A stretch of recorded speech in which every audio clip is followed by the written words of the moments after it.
ಪ್ರಪಂಚದಲ್ಲಿರುವ ಅತಿ ದೊಡ್ಡ ಗಾತ್ರದ ಪ್ರಾಣಿ ಯಾವುದು? ಅದೇ ನೀಲಿ ತಿಮಿಂಗಿಲ. ನಿಮ್ಮಲ್ಲಿ ತುಂಬಾ ಜನರಿಗೆ ಈ ಉತ್ತರ ಖಂಡಿತ ಗೊತ್ತಿರುತ್ತೆ. ಅದೇ ರೀತಿ ನೆಲದ ಮೇಲೆ ಇರುವ ಅತಿ ದೊಡ್ಡ ಗಾತ್ರದ ಪ್ರಾಣಿ ಆಫ್ರಿಕಾದ ಆನೆ. ನಿಮ್ಗೆ ಗೊತ್ತಾ, ಆಫ್ರಿಕಾದ ಆನೆಗಿಂತ ಸಮುದ್ರದಲ್ಲಿರುವ ಈ ನೀಲಿ ತಿಮಿಂಗಿಲ 12 ಪಟ್ಟು ದೊಡ್ಡದು. ಪ್ರಪಂಚದಲ್ಲಿರುವ 10 ಅತಿ ದೊಡ್ಡ ಪ್ರಾಣಿಗಳ ಲಿಸ್ಟ್ ಅನ್ನ ತಯಾರಿ ಮಾಡಿದ್ರೆ ಹೆಚ್ಚಾಗಿ ಸಮುದ್ರದಲ್ಲಿ ಜೀವಿಸುವ ಪ್ರಾಣಿಗಳೇ ಕಂಡು ಬರ್ತವೆ. ಆದ್ರೆ ಈ ರೀತಿ ಯಾಕೆ? ಸಮುದ್ರದಲ್ಲಿ ಜೀವಿಸುವ ಪ್ರಾಣಿಗಳು ಇಷ್ಟೊಂದು ದೊಡ್ಡ ಗಾತ್ರದಲ್ಲಿ ಬೆಳೆಯುವುದಕ್ಕೆ ಕಾರಣವಾದ್ರೂ ಏನು? ಇದರ ಬಗ್ಗೆ ನೀವು ಯಾವತ್ತಾದ್ರೂ ಯೋಚನೆ ಮಾಡಿದ್ದೀರಾ? ಸಾಮಾನ್ಯವಾಗಿ ಸಮುದ್ರದ ಆಳದಲ್ಲಿ ತುಂಬಾನೇ ಹೆಚ್ಚು ಪ್ರೆಷರ್ ಇರುತ್ತೆ. ಈ ಪ್ರೆಷರ್ಗೆ ಜೀವಿಗಳ ಗಾತ್ರ ತುಂಬಾನೇ ಚಿಕ್ಕದಾಗಿರ್ಬೇಕಲ್ವಾ? ಆದ್ರೆ ಸಮುದ್ರದ ಆಳದಲ್ಲಿ ಈ ಭಯಾನಕವಾದ ರಾಕ್ಷಸ ಜೀವಿಗಳು ಎವಾಲ್ವ್ ಆಗೋದಕ್ಕೆ ಹೇಗೆ ಸಾಧ್ಯ? ಇವತ್ತಿನ ವಿಡಿಯೋದಲ್ಲಿ ಇದ್ರ ಬಗ್ಗೆ ಕಂಪ್ಲೀಟ್ ಇನ್ಫಾರ್ಮೇಶನ್ ಅನ್ನ ತಿಳ್ಕೊಳ್ಳೋಣ ಬನ್ನಿ. ಅದಕ್ಕೂ ಮೊದಲು ಈ ವಿಡಿಯೋಗೆ ಒಂದು ಲೈಕ್ ಅನ್ನ ಮಾಡಿ, ಹಾಗೂ ಸ್ಕ್ರೀನ್ ಮೇಲೆ ಕಾಣುತ್ತಿರುವ ಪ್ರಶ್ನೆಗೆ ಉತ್ತರ ಏನಾದ್ರೂ ಗೊತ್ತಿದ್ರೆ ತಪ್ಪದೆ ಕಾಮೆಂಟ್ ಮಾಡಿ.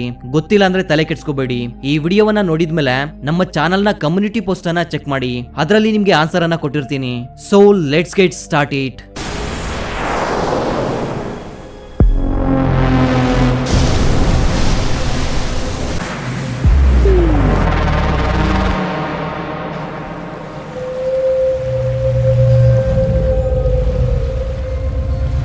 ಫ್ರೆಂಡ್ಸ್, ನೀವು ಗಮನಿಸಿದ್ರೆ ಸಮುದ್ರದ ಸರ್ಫೇಸ್ ಲೆವೆಲ್ ನಲ್ಲಿ ಜೀವಿಸುವ ಜೀವಿಗಳ ಸೈಜ್ಗಿಂತ ಡೀಪ್ ಓಷನ್ ನಲ್ಲಿ, ಅಂದ್ರೆ ಸಮುದ್ರದ ಆಳದಲ್ಲಿ ಜೀವಿಸುತ್ತಿರುವ ಜೀವಿಗಳ ಸೈಜ್ ಅನ್ನೋದು ಸಾಧಾರಣವಾಗಿ ಹೆಚ್ಚಾಗಿರುತ್ತೆ.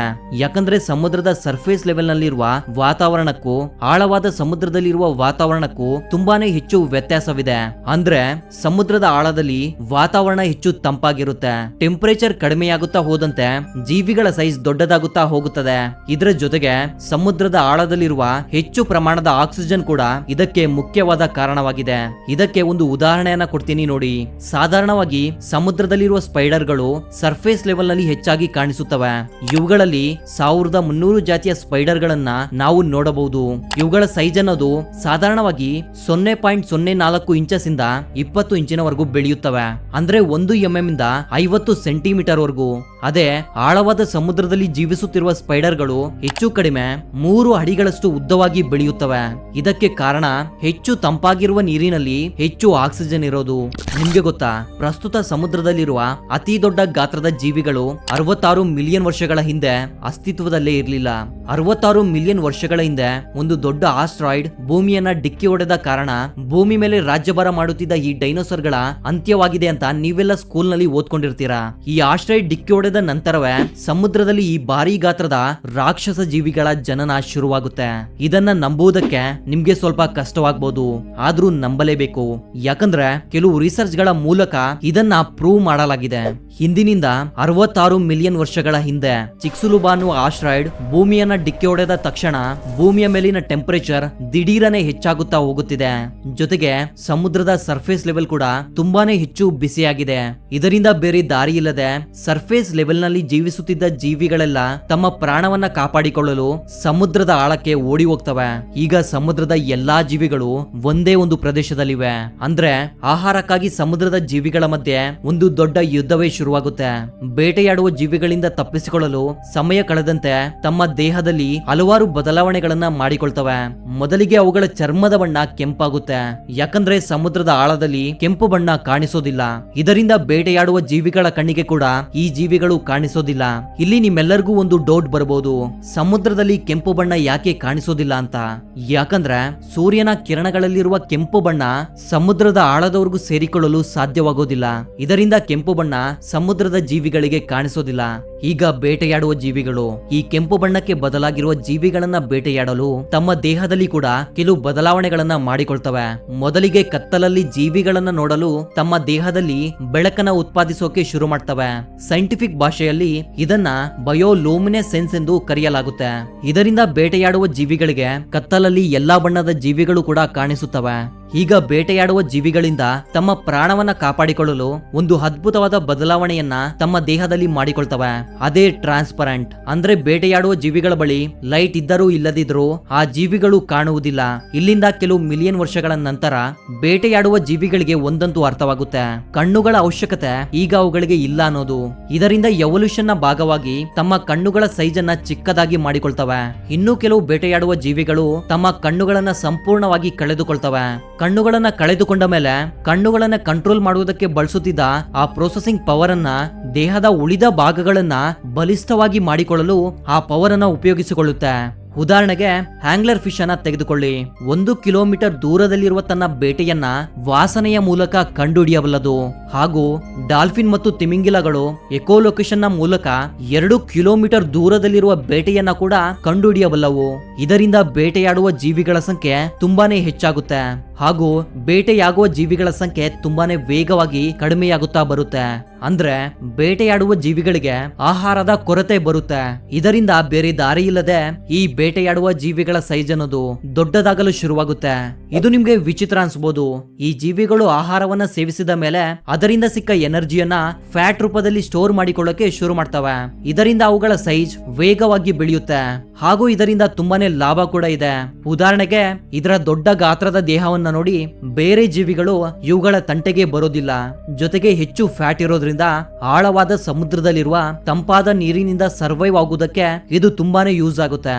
ಹಾಗೂ ಕೆಲವು ದಿನಗಳ ಕಾಲ ಆಹಾರವಿಲ್ಲದೆ ಇವು ಜೀವಿಸಬಲ್ಲವು. ಈಗ ಸಮುದ್ರದ ಆಳದಲ್ಲಿರುವ ರಹಸ್ಯವಾದ ಜೀವಿಗಳ ಬಗ್ಗೆ ತಿಳ್ಕೊಳ್ಳೋಣ ಬನ್ನಿ. Vampire squid. ಈ ಜೀವಿ ನೋಡುವುದಕ್ಕೆ ತುಂಬಾನೇ ಭಯಂಕರವಾಗಿದೆ ಅಲ್ವಾ? ಈ ಭಯಾನಕವಾದ ರೂಪದಿಂದಾನೇ ಈ ಜೀವಿಗೆ ವ್ಯಾಂಪೈರ್ ಸ್ಕ್ವಿಡ್ ಅನ್ನುವ ಹೆಸರನ್ನ ಇಡಲಾಗಿದೆ. ಇದರ ಸೈಂಟಿಫಿಕ್ ನೇಮ್ ಬಂದು ವ್ಯಾಂಪೈರಿಯೋಥಿಯತಿಸ್ ಇನ್ಫ್ರನೈಲ್ಸ್. ಹೆಚ್ಚು ಕಡಿಮೆ ಈ ಸ್ಕ್ವಿಡ್ 30 ಸೆಂಟಿಮೀಟರ್ ಉದ್ದ, 0.9 kg ತೂಕವನ್ನ ಹೊಂದಿರುತ್ತೆ ಹಾಗೂ 600 ರಿಂದ 900 ಮೀಟರ್ ಆಳವಾದ ಸಮುದ್ರದಲ್ಲಿ ಈ ಜೀವಿ ಜೀವನ ಮಾಡುತ್ತೆ. ಇದು ಎಷ್ಟೊಂದು ಅಪಾಯಕಾರಿಯಾದ ಪ್ರದೇಶ ಅಂದ್ರೆ ಒಂದು ಅಡ್ವಾನ್ಸ್ಡ್ ಸಬ್ಮೆರಿನ್ ಸಹಾಯವಿಲ್ಲದೆ ಈ ಪ್ರದೇಶಕ್ಕೆ ಮನುಷ್ಯರು ಹೋಗುವುದು ಇಂಪಾಸಿಬಲ್. ನಿಮ್ಗೆ ಗೊತ್ತಿರಬಹುದು, ಸಮುದ್ರದಲ್ಲಿ ಮುಳುಗಿರುವ ಈ ಟೈಟಾನಿಕ್ ಶಿಪ್ ಅನ್ನ ನೋಡಲು ಈ ಟೈಟಾನ್ ಸಬ್ಮರ್ಸಿಬಲ್ ನಲ್ಲಿ ಹೋದಾಗ ಸಮುದ್ರದಲ್ಲಿರುವ ಪ್ರೆಷರ್ ಅನ್ನ ತಡೆದುಕೊಳ್ಳಲು ಸಾಧ್ಯವಾಗದೆ ಅದು ಬ್ಲಾಸ್ಟ್ ಆಗಿತ್ತು. ಅದರಲ್ಲಿದ್ದ 5 ಜನರ ಡೆಡ್ ಬಾಡೀಸ್ ಕೂಡ ಸಿಗಲಿಲ್ಲ. ನಮ್ಮ ವ್ಯಾಂಪೈರ್ ಸ್ಕ್ವಿಡ್ ಬಗ್ಗೆ ಮಾತನಾಡಿದ್ರೆ ಕೆಲವು ಮಿಲಿಯನ್ ವರ್ಷಗಳಿಂದ ಸನ್ಲೈಟ್ ನ ಅವಶ್ಯಕತೆ ಬೀಳದೆ ಸಮುದ್ರದ ಆಳದಲ್ಲಿ ಜೀವಿಸುತ್ತಿದೆ. ಇದು ನೋಡುವುದಕ್ಕೆ ಭಯಾನಕವಾಗಿರ್ಬೋದು, ಆದ್ರೆ ಈ ಜೀವಿಯನ್ನ ನೋಡಿ ನೀವು ಹೆದರಿಕೊಳ್ಳುವ ಅವಶ್ಯಕತೆ ಇಲ್ಲ. ಇದರ ಹೆಸರಲ್ಲಿ ವ್ಯಾಂಪೈರ್ ಇರ್ಬೋದು, ಆದ್ರೆ ಇದೊಂದು ಸಸ್ಯಾಹಾರಿ ಜೀವಿ. ನಂಬೋದಕ್ಕೆ ಕಷ್ಟವಾದ್ರೂ ಕೂಡ ಇದು ನಿಜ. ಕೊಲೋಸಲ್ ಸ್ಕ್ವಿಡ್. ಈ ಕೊಲೋಸಲ್ ಸ್ಕ್ವಿಡ್ ಸೈಜ್ ನಲ್ಲಿ 14 ರಿಂದ 15 ಮೀಟರ್ ಉದ್ದವಾಗಿರುತ್ತೆ. ಅಂದ್ರೆ ಬರೋಬ್ಬರಿ ಒಂದು ಬಸ್ ನ ಸೈಜ್ ನಲ್ಲಿ ಇರುತ್ತೆ ಹಾಗೂ ಇದರ ತೂಕ 500 ರಿಂದ 700 kg. ಅಷ್ಟೇ ಅಲ್ಲ, ವ್ಯಾಂಪೈರ್ ಸ್ಕ್ವಿಡ್ ಗಿಂತ 2 ಪಟ್ಟು ಹೆಚ್ಚು ಆಳದಲ್ಲಿ ಅಂದ್ರೆ 2000 ಮೀಟರ್ ಆಳದಲ್ಲಿ ಇದು ಜೀವಿಸುತ್ತೆ. ಹಾಗಂತ ಇದು ಕೂಡ ಸಸ್ಯಾಹಾರಿ ಅಲ್ಲ, ಇದೊಂದು ಮಾಂಸಾಹಾರಿ. ಸಮುದ್ರದಲ್ಲಿರುವ ದೊಡ್ಡ ದೊಡ್ಡ ಮೀನುಗಳನ್ನ ಹಾಗೂ ಚಿಕ್ಕ ಚಿಕ್ಕ ಸ್ಕ್ವಿಡ್ ಗಳನ್ನ ಕೂಡ ಬೇಟೆಯಾಡುತ್ತೆ. ಇದು ತುಂಬಾನೇ ಸೋಂಬೇರಿಯಾದ ಜೀವಿ. ಅಂದ್ರೆ ಇದು ಬೇಟೆಯನ್ನ ಹುಡ್ಕೊಂಡೋಗಿ ಬೇಟೆಯಾಡೋದಿಲ್ಲ, ಇದರ ಹತ್ತಿರಕ್ಕೆ ಬರುವ ಜೀವಿಗಳನ್ನ ಮಾತ್ರವೇ ಇದು ಬೇಟೆಯಾಡುತ್ತೆ. ಈಗ ಹೇಳುವ ಫ್ಯಾಕ್ಟ್ ಅನ್ನ ಕೇಳಿದ ಮೇಲೆ ಖಂಡಿತ ನೀವು ಆಶ್ಚರ್ಯ ಪಡ್ತೀರಾ. ಅದೇನಂದ್ರೆ ಇಷ್ಟೊಂದು ದೊಡ್ಡ ಗಾತ್ರದ ಜೀವಿಗೆ ಒಂದು ದಿನಕ್ಕೆ ಕೇವಲ 0.03 kg ಆಹಾರ ಸಿಕ್ಕರೆ ಸಾಕು. ಅಂದ್ರೆ ಒಂದು ಬಾರಿ 100 kg ಆಹಾರವನ್ನ ತಿಂದ್ರೆ ಬರೋಬ್ಬರಿ 200 ದಿನಗಳ ಕಾಲ ಯಾವುದೇ ಆಹಾರವಿಲ್ಲದೆ ಆರಾಮಾಗಿ ಜೀವಿಸುತ್ತೆ. ಈ ಕೊಲೋಸಲ್ ಸ್ಕ್ವಿಡ್ ನ ಬಗ್ಗೆ ಇನ್ನೊಂದು ಅಮೇಜಿಂಗ್ ಆದ ಫ್ಯಾಕ್ಟ್ ಏನಂದ್ರೆ ಇದರ ಕಣ್ಣುಗಳು. ಹೌದು, ಇದರ ಕಣ್ಣುಗಳ ಸೈಜ್ ಬಂದು 27 ರಿಂದ 30 ಸೆಂಟಿಮೀಟರ್ ನಷ್ಟು ದೊಡ್ಡದಾಗಿರುತ್ತೆ. ಅಂದ್ರೆ ಆಲ್ಮೋಸ್ಟ್ ಒಂದು ಊಟದ ಪ್ಲೇಟ್ ನಷ್ಟು ದೊಡ್ಡದು. ಇಲ್ಲಿಯವರೆಗೂ ಮನುಷ್ಯನ ಕಣ್ಣಿಗೆ ಕಾಣಿಸಿಕೊಂಡ ಪ್ರಾಣಿಗಳಲ್ಲಿ ಪ್ರಪಂಚದಲ್ಲಿ ಅತ್ಯಂತ ದೊಡ್ಡ ಕಣ್ಣು ಇರುವ ಪ್ರಾಣಿ ಇದು. ಇಷ್ಟೊಂದು ದೊಡ್ಡ ಕಣ್ಣುಗಳನ್ನ ಇದು ಬೇಟೆಯಾಡೋದಕ್ಕೆ ಬಳಸೋದಿಲ್ಲ, ಬದಲಿಗೆ ಬೇಟೆಯಾಡುವ ಪ್ರಾಣಿಗಳಿಂದ ತಪ್ಪಿಸಿಕೊಳ್ಳಲು ಬಳಸುತ್ತೆ. ಹೌದು, ನೀವು ಕೇಳಿದ್ದು 100% ನಿಜ.